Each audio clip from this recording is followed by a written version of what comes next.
여야 소속 정당에 관계없이 무엇이 옳은지 무엇이 필요한 일인지만 생각해 주십시오. 라는 이 생존 해병의 어머니의 편지를 같이 동봉해서 박주민 의원이 지금 다 일일이 보냈다는 겁니다. 지난 2일 본투표 때도 홀로 남아 찬성표를 던진 김웅 국민의힘 의원은 이탈표가 10표는 될 것이라고 봤다. 통화에서 서울신문과의 통화에서 나한테 찬성표를 던지겠다고 말하는 의원이 4명으로 나까지 포함하면 5표다.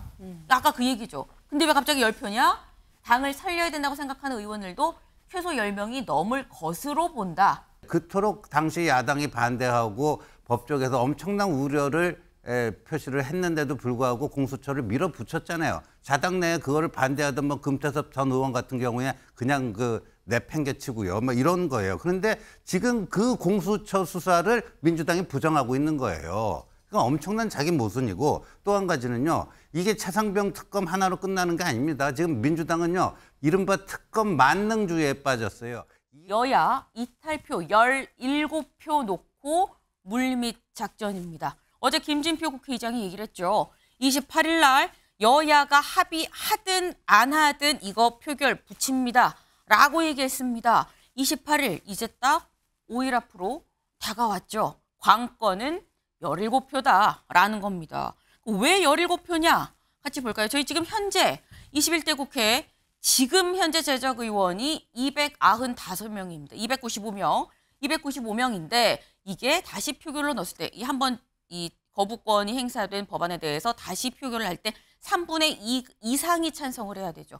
그러다 보니까 최소 197의 찬성이 나와야 됩니다. 197명이 찬성을 해야 된다라는 거예요. 근데 여기 좀 보면 아시겠지만 범여권은 115, 범야권은 180입니다. 그러다 보니까 197이 되려면 빼기 하실 수 있죠. 17표가 더 필요하다라는 겁니다. 이 얘기인즉슨 범여에서 이탈표가 17명 이상 나오면 이러면 최상병 특검법도 통과가 될 수 있다라는 얘기인 거죠. 그래서 지금 현재 야권이 어떻게 하느냐. 다음 기사 좀 보겠습니다. 약한 고리 파고드는 여 낙선자 만나 양심 투표해달라. 지금 약한 고리를 파고들고 있다라고 얘기가 나왔죠. 일일이 이 낙선자들 만나서 22대 국회에서는 이제 없을 사람들인데 이거 양심 투표하세요. 마지막 가시면서 양심 투표하십시오. 라고 얘기를 한다라는 겁니다. 낙선자 지금 58명이죠. 58명, 한 명 1대1로 찾아가면서 그렇게 하고 있다는 건데 찾아만 가느냐? 다음 기사까지 좀 이어서 보겠습니다. 박주민이 전한 생존 해병 어머니의 편지 여심 흔들까? 민주당 박주민 의원 지금 국민의힘 의원들한테 다 편지를 보냈습니다. 무슨 편지냐? 이 편지를 보냈습니다. 뭐라고 썼는지 좀 볼까요? 안녕하세요. 최수근 상병과 함께 급류에 휩쓸렸다 구조된 생존 해병의 어머니입니다. 라고 얘기를 했어요. 우리 아들이 삽 장화만 받았다고 해서요. 구명조끼 주는 거냐고 물어보고 싶었는데 극성 맞은 엄마 될까 봐 싶어서 말았는데 후회스럽습니다. 라고 얘기를 하면서 마지막에 이렇게 얘기를 하죠. 여야 소속 정당에 관계없이 무엇이 옳은지 무엇이 필요한 일인지만 생각해 주십시오. 라는 이 생존 해병의 어머니의 편지를 같이 동봉해서 박주민 의원이 지금 다 일일이 보냈다는 겁니다. 이거 신지호 의원님. 여기 지금 여심 흔들까잖아요. 여심 흔들릴까요? 어떻게 보십니까? 글쎄요. 이제 국민의힘 낙선자들이 58명? 58명. 그분들이 이제 이거를 좀 키를 쥐고 있는 게 아닌가 이렇게 보여주는데 민주당에서 양심 투표 해달라고 국민의힘 의원들에게 지금 호소하고 있는 거 아니에요? 저도 양심 투표 해야 된다고 봅니다. 국회의원은 소속 정당의 당론도 중요하지만 양심 투표 해야 되는데 지금 생존자 어머니의 저런 절절한 편지도 저는 의원들이 다 눈여겨 봐야 되고 그런데 지금 민주당이 28일에 이 강행 처리하고자 하는 이 최상병 특검법은요. 결정적인 독소 조항이 있습니다. 지난번에는 이태원 특검법이 여야 합의로 처리되지 않았습니까? 그렇죠. 그렇게 할 수 있는데 왜 민주당은 역대 특검법에 한 번도 나타난 적이 없는 그런 독소 조항을 그대로 놔둔 채 밀어붙이려고 하는가. 가장 독소 조항이 뭐냐면요. 민주당이 2명의 그 특검을 추천하면 대통령이 거기서 고르게 돼 있어요. 그러니까 사실상 특검 임명권이 민주당에게 있는 겁니다. 네. 아주 심하게 얘기하면요. 최강욱 전 의원 같은 사람이 특검이 될 수가 있는 거예요. 예.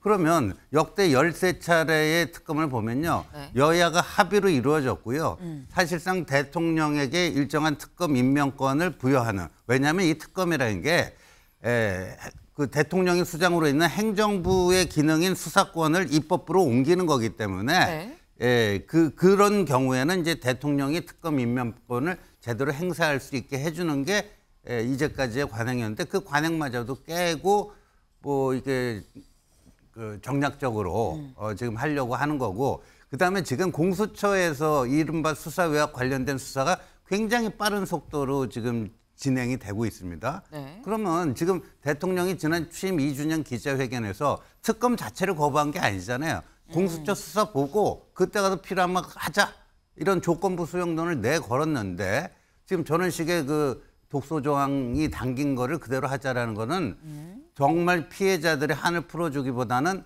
그냥 그 정치 공세형이다 이렇게 볼 수밖에 없죠. 네. 그 독소 조항이라고 말씀하시는 부분들에 대해서 지금 어폐가 좀 몇 가지가 있는데 뭐 제가 시간이 없으니까 그냥 짧게만 2가지만 말씀을 드리면 첫 번째는 여야 합의 없이 처리한 적이 없다고 그러는데 여야 합의 없이 처리한 적이 있습니다. 2003년에 대북송금 특검법하고 노무현 대통령 측근 비리 의혹 특검법 이거 여야 합의 없이 진행됐거든요. 그리고 또 하나 좀 전에 말씀 주셨던 것처럼 뭐 그 뭐였죠? 특검 추천. 예, 특검 추천. 이거 민주당이 2명 추천한다고 하시는데 대한변협 회장이 4명을 추천하면 그중에 2명을 민주당이 선택하고 그중에 1명을 대통령이 선택하게 돼 있는 겁니다. 그러니까 민주당이 자의적으로 특검을 추천한다 이런 말씀은 좀 아닌 것 같습니다. 제가 좀 짧게만 한 말씀만 덧붙이면 지금 국민의힘 의원들에게는 2가지의 길이 있는 것 같아요. 그 앞에 지금 갈림길 앞에 서 있는데 첫 번째는 이번 그 총선에서 그 참패했는데 민심을 제대로 받들지 못했다라는 그런 비판이 있었지 않습니까? 그 부분을 받아들여서 국민의힘을 살리는 길이 하나 있고요. 또 2번째 길은 용산의 대통령실하고 코드를 맞춰서 윤석열 대통령을 살리는 그 길, 그래서 2가지 길이 있습니다. 이 2가지 길 중에 어느 길로 갈지에 대해서는 국민의힘 의원님들이 소신껏 판단하시면 된다. 그리고 그 결과에 대해서 국민들 앞에 책임지시면 된다. 저는 이렇게 말씀드리겠습니다. 네. 지금 현재 국민의힘에서 저 찬성표 던질 거예요 라고 공개적으로 얘기한 사람들이 있죠. 누구냐? 같이 볼까요? 네. 김웅 의원입니다. 지난번에도 홀로 나와서 찬성표를 던졌어요. 근데 이번에 지난번에는 나갔지만 나 이번에 찬성표 던질 겁니다라고 안철수 의원 얘기했죠. 요이동 의원도 찬성 쪽으로 난 좀 기울었다라고 얘기를 했는데 지금 여기 물음표가 2개 더 있습니다. 익명에 누군지는 알 수 없는데 2명이 더 있어요. 이게 누구냐?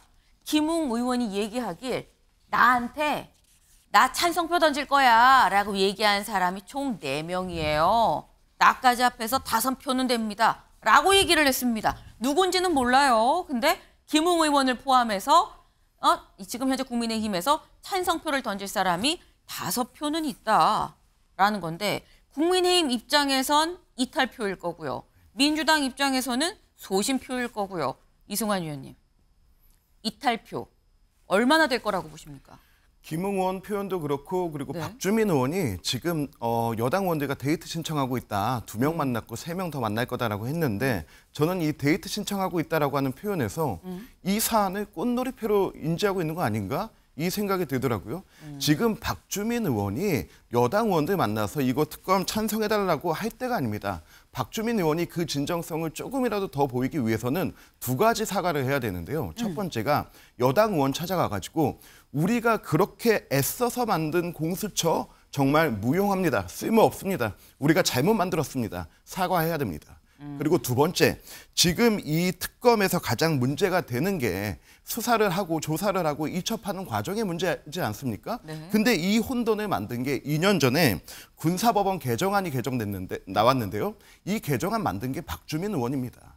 여기에서 군내에서 사망 사건이 나오는 즉시 인지하는 대로 경찰에 이첩하게 돼 있는데 여기서 박정훈 대령이 수사하고 8명의 기소 의견을 두지 않았습니까? 여기에서 이 모든 혼돈이 생긴 것입니다. 그렇다면 박주민 의원은 공수처, 괴물 같은 공수처, 무능한 공수처 만든 거 사과해야 되고 그리고 이 군사법원 개정안으로 혼란을 준 것을 먼저 사과해야지 이 사안에 대해서 데이트하듯이 다닌다? 저는 이거는 오히려 여당 의원들을 기만하는 행위라고 생각하고요. 그리고 또 하나 포인트가 원내의 물밑 작전이라고 하는데 네. 지금 원내를 나가서 장외로 나갔습니다. 장외로 나갔는데 저는 1년 전 이맘때 후쿠시마 사태 생각납니다. 그때 안전 문제로 정말 나라 양분날 것처럼 했는데 결과 어떻게 됐습니까? 이재명 대표의 방탄만이 목적이었죠. 이번도 이 억울한 죽음을 밝히자고 장외로 나가지만은 결과적으로 저는 타택을 위한 빌드업이라고 봅니다. 그래서 일단 박주민 의원에 대해서 좀 혹독하게 평가를 해주셔서 조금 이제 방어를 해보자면 사실 공수처와 관련된 부분, 특히 이제 공수처가 무용한 것 아니냐라는 이야기에 대해서는 국민들께서 나름대로 판단하실 거라고 생각됩니다. 그러나 이번 사건에서 공수처 수사만으로 부족하고 특검을 해야 된다라는 민주당의 논리는요.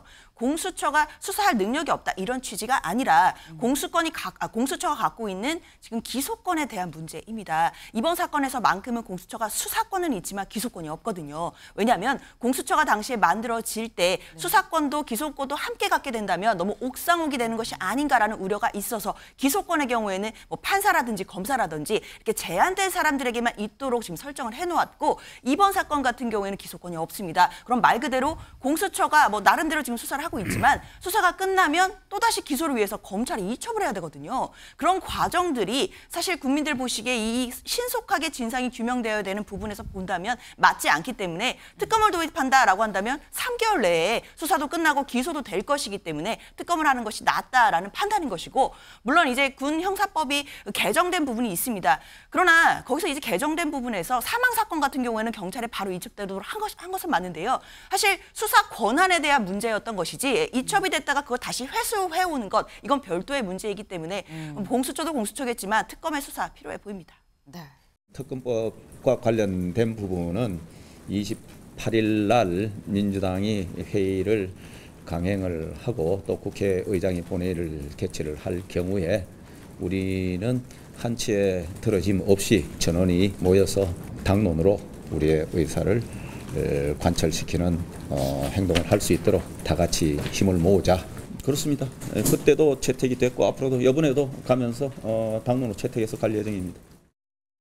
근데 김웅 의원 국민의힘 숨은 이탈표 최소 10명입니다. 라고 얘기했어요. 아까 저희가 김웅 의원 얘기에 따르면 나한테 찬성표 던질 거예요로 밝힌 사람이 4명이기 때문에 나까지 5이에요. 그런데 여기 지금 이제 10명이 됐습니다. 최소 10명이 무슨 얘기냐? 여기를 보겠습니다. 지난 2일 본투표 때도 홀로 남아 찬성표를 던진 김웅 국민의힘 의원은 이탈표가 10표는 될 것이라고 봤다. 통화에서 서울신문과의 통화에서 나한테 찬성표를 던지겠다고 말하는 의원이 4명으로 나까지 포함하면 5표다. 아까 그 얘기죠. 근데 왜 갑자기 10표냐? 당을 살려야 된다고 생각하는 의원들도 최소 10명이 넘을 것으로 본다. 일단 내가 실명을 아는 사람은 5인데 여기에 5이 더 있지 않겠느냐라는 추정입니다.